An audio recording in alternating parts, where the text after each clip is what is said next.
Cut a precise notch in the jamb so the weatherstrip seats flush and compresses evenly against the door edge.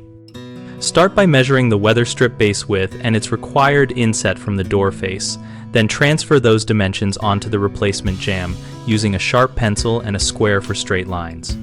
Choose a saw based on accuracy needs. A table saw with a fine-tooth blade gives the straightest repeatable cuts, but a circular saw with a guide or a handsaw and chisel can work for one-off jobs.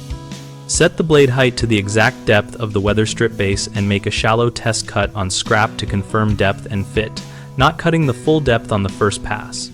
For a clean bottom, score the cut line with a utility knife before sawing to prevent tear out, and if you must use a chisel to finish the groove, pare small amounts and keep the chisel bevel facing down for control. Always test fit the weatherstrip after every adjustment, compressing it into place and closing the door to ensure there are no high spots or gaps. If the strip binds, relieve the groove slightly rather than forcing the strip. Finish by sanding or planing any ridges and sealing exposed end grain with a coat of paint or lacquer to prevent swelling.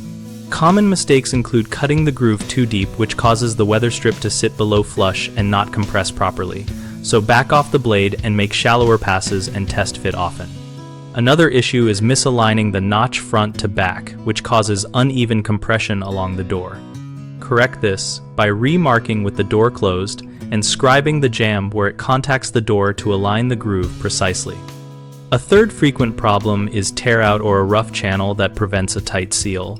Avoid this by scoring the cut line first, using a fine-tooth blade, and cleaning up with light chisel work rather than aggressive cuts. BigHomeProjects.com connects homeowners with local contractors who specialize in carpentry and door weatherization, so we can help you find someone with the right tools and experience for precise notching. We also provide a discussion community where homeowners and contractors share tips, ask questions, and post photos of projects so we can all learn better techniques together.